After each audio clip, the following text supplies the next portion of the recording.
Ladies and gentlemen, distinguished colleagues, leaders, and future leaders of science. I am honored to be part of the Young Scientists and the Future of Science in the G20 conference in Rio de Janeiro. My name is Viviane Naimy, and I am a professor of finance and the dean of the School of Business at Notre University in Lebanon. I am here to discuss a topic that is not only close to my heart, but also crucial for the future of education and the world: humanizing business education. Some of you might reach for your phones to Google Notre Dame University to check its ranking, or perhaps to look up my publication record. Few may be curious about how well Notre Dame University or the dean of its business school has succeeded in humanizing business education. This is the core of our discussion today. In an era dominated by quantitative metrics, there is no international body like the QS World Ranking or the THE that examines the qualitative impact of educational institutions on societal well-being and ethical development beyond mere academic accolades. Notre Dame University is Notre accredited, and my School of Business proudly holds AACSB accreditation along with other prestigious programmatic accreditations. However, these honors, in my opinion, hold little value if we don't direct our energy and resources towards humanizing the education system worldwide. We must ask ourselves, what have the top 500 universities globally accomplished in stopping wars, ending hunger, eradicating corruption, or preventing genocides and other atrocities? These elite institutions have been preoccupied with criteria that boost their rankings, reputation, publication counts, faculty to student ratios, and so on. None, or maybe few, have focused on building their reputation around humanizing their disciplines, their teaching, and their research to create a better world. A study published in the Journal of Business Ethics revealed that only 23% of top-ranked business schools worldwide include social responsibility and ethics as core components of their curricula. Also, according to the United Nations Global Education Monitoring Report, while global university enrollment has increased by over 60% in the last 2 decades, the focus on humanistic and ethical education has not seen a proportional rise. This discrepancy highlights a significant gap in the current educational paradigm. In 2020 alone, over 9 million children under the age of 5 died due to preventable causes, including malnutrition and lack of access to basic health care. These statistics highlight the urgent need for universities to shift their priorities from self-serving metrics to tangible contributions towards solving real-world problems. Despite numerous studies aimed at improving treatments and medicines, the tragic death of 50,000 people and 150,000 injuries occurred within a few months during recent conflicts, starkly exposing the profound limitations of medical advancements in the face of devastating humanitarian crises. Is it human for us, as academicians and leaders, to persist in our current path while millions of children continue to suffer and die from hunger each year? This stark reality calls for an urgent re-evaluation of our priorities and commitments to integrating social responsibility and urgent ethical considerations into our educational and research frameworks. As the dean of a relatively small school of business with 1,200 students in a small country like Lebanon, I have been deeply engaged in securing numerous accreditations and achieving publication success, often enriching those who are already wealthy. However, there came a moment of profound reflection when I realized that these academic accolades alone do not fulfill our broader mission as educators and leaders. It was then that I decided to imbue my deanship with a new human-focused role that transcends traditional business education. Today, I stand before you to give my own testimony, a journey from conventional academic pursuits to a passionate commitment to humanizing business education and addressing the pressing issues of poverty and social inequality. Since October 2019, Lebanon has been grappling with a severe economic crisis marked by a drastic devaluation of the Lebanese pound, which lost over 90% of its value against the US dollar. This economic collapse has driven more than 55% of the population below the poverty line, with unemployment rates soaring above 40% and inflation reaching an unprecedented high of 140% in 2020 and continuing at an alarming rate of 240% in the past year. This situation was further exacerbated by the devastating Beirut port explosion in August 2020, which destroyed one-third of the city, resulting in over 200 deaths, thousands of injuries, and displacing around 300,000 people. The World Bank describes this crisis as one of the most severe globally since the mid-19th century, exacerbating social inequalities and leaving millions struggling to access basic necessities. This situation underscores the urgency of addressing both the immediate and long-term needs of our community. My journey began with a transformation of my school's mission to include a strong human dimension.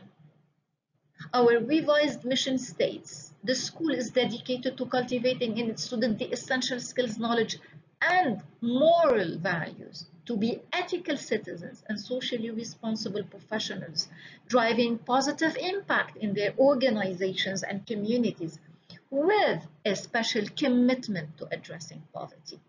This mission is not just a statement, it's a pledge to integrate compassion and responsibility into every facet of our educational framework. In pursuit of this vision, we developed a new impact statement specifically aimed at reducing poverty in Lebanon. I engaged deeply with my team, faculty, staff, administrators, and students to instill this mission and collaboratively devise ways to implement it through our programs. We included key standards that promote a positive societal impact, emphasizing curriculum innovation, intellectual contributions, and both internal and external activities. This process involves carefully choosing focus areas, identifying measurable success indicators, and tracking our outcomes. This journey has not only redefined our institution's role, but has also revived our collective passion for making a tangible difference in our country. I also reoriented and redirected the research interests and topics of my colleagues to make our efforts more pragmatic and relevant to the Lebanese context. This includes focusing on areas such as poverty reduction, economic stability, sustainable development, and social entrepreneurship. Additionally, I shifted the focus of my research from examining cryptocurrencies and their volatility to exploring ways to alleviate poverty within my community and country. This new direction led to a profound collaboration with Sir Richard Roberts, a Nobel laureate renowned for his strong advocacy for GMOs as a solution to world hunger. His visit to our university last year was a catalyst, sparking a new era in our academic and humanitarian efforts. Together, we published a paper titled Overcoming Agricultural Challenges with GMOs as a Catalyst for Poverty Reduction and Sustainability in Lebanon.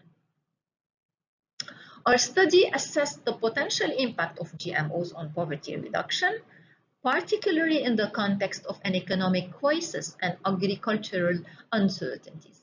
By simulating many GMO adoption scenarios in the apple agriculture sector of Mount Lebanon, we examined their effects on poverty rates. The findings demonstrated a substantial reduction in poverty rates from 55% to 36%, with a simulated GMO adoption rate of 70%, underscoring the transformative potential of GMOs in poverty alleviation. Our research indicated that the introduction of GMOs could not only enhance crop yields, but also reduce agricultural costs and improve food security. This work marked the beginning of a significant academic and humanitarian journey aimed at reducing hunger and poverty in Lebanon and the broader region.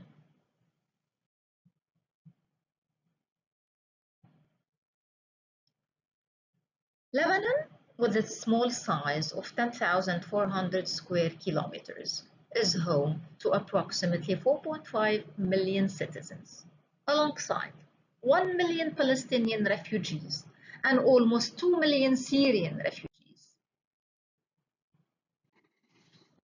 This demographic composition, with foreigners making up 40% of the population, presents unprecedented challenges. This is similar to, for instance, having the United Kingdom's population composed of 70 million British and 55 million foreign refugees. Such a drastic demographic change is difficult for any country to sustain. As you see in this table, statistics tell a sobering tale. We are dealing with millions of poor children, be it in Lebanon or in the region.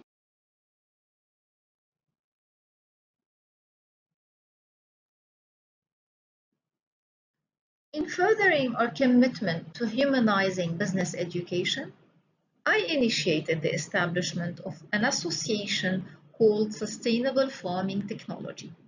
This association aims to introduce GMO into Lebanon as a strategy to combat poverty. This initiative goes beyond scientific innovation.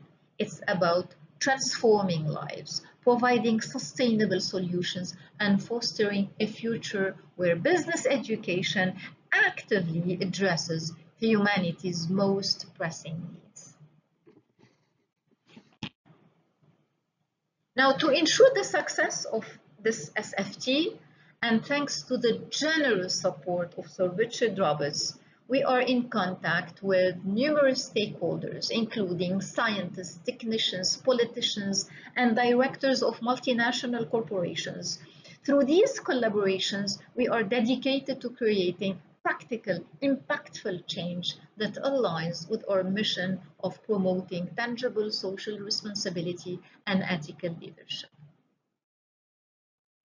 Currently, we are in the process of finalizing a research study that investigates the economic feasibility and benefits of introducing GM crops into Lebanon's agricultural sector. The study employs a cost-benefit analysis combined with qualitative insights from local farmers and agricultural scientists to ensure its relevance to Lebanon's unique agricultural context. Our research identifies GM tomatoes and potatoes as the most suitable crop for GM implementation. The findings indicate that GM tomatoes could increase net income by 10,000 per hectare in the short term and 50,000 over 5 years, driven primarily by higher yields and reduced pesticide costs. The study emphasizes the necessity of a holistic approach, including financial support, infrastructure development, farmer education, and robust market access strategies to maximize the potential of GM crops. In conclusion, by reorienting our mission and impact statements, we have committed to cultivating compassionate leaders dedicated to addressing critical challenges related to poverty and hunger. Our collaboration with Sir Richard Roberts and the establishment of the Sustainable Farming Technology Association highlight our commitment to leveraging scientific innovation for humanitarian outcomes. This path is much more than an academic exercise. It's a call to action for all educational institutions to prioritize social responsibility and ethical leadership. Together, we can create a future where education serves not as a nominal, but as a real catalyst for change, driving meaningful progress in our communities and the world at large. This is our pledge, our passion, and our commitment as educators and human beings. Thank you very much.